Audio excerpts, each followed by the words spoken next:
Fissure किंवा ज्याला आयुर्वेदामध्ये परिकर्तिका असं म्हटलं जातं, तर हा बऱ्याच जणांना कॉमनली होणारा आजार असतो.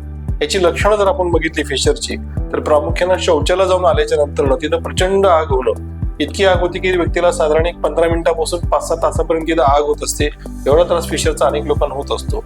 फिशर होणं म्हणजे काय, की जी शौचाची जागा असते त्या जागेला एक भेग, जशी आपल्याला पायाला भेग पडते तशी भेग त्या जागेला पडते आणि त्यावेळेस शौचाला कडक होते, पोट साफ होत नाही, त्यावेळेस त्या जागेवर प्रेशर आल्यामुळं तिथं जास्त प्रमाणात वेदना आणि तिथं आग होत असते. तर हा आयुर्वेदानुसार याला परिकर्तिका असं म्हटलं जातं. आणि कोठ्यातली उष्णता वाढणं, कोठ्यामध्ये कोरडेपणा येणं याचं प्रमुख कारण याला आयुर्वेदामध्ये फिशरचं किंवा परिकर्तिकेचं वर्णन केलेलं आहे. याच्या उपचारामध्ये जर आपण बघितलं, प्रामुख्यानं स्नेहन उपचार याच्यामध्ये खूप महत्वाचे असतात.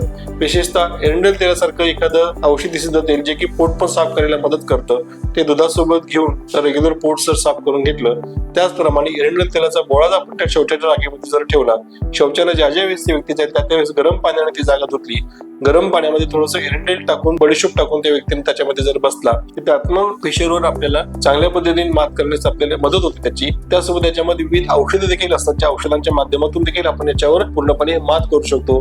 सुनिशिन्नक चांगेरी गुटसारखं औषध असेल, चांगेरी गुटसारखं औषध असेल, आम्ल लवंग तेलासारखं एक तेल असेल, त्याचा जर आपण पोटातून वापर जर केला या औषधांचा, त्यातनं फिशरवर जी जागा तिची आकुंचन पावलेली परत प्रसरण पाहून त्यातनं फिशरवर आपण 100% विना ऑपरेशन मात करू शकतो. त्याच पद्धतीने पंचगव्यामध्ये बस्ती चिकित्सा जी असते त्याचा देखील फिशरमध्ये चांगल्या पद्धतीने रोल प्ले होतो. बस्तीच्या माध्यमातून देखील आपण फिशरवर तत्काळ मात करण्याचा आपल्याला त्यांना चांगल्या पद्धतीने फायदा होतो. असाही आमचा अनेक प्रमाणामध्ये अनुभव आहे.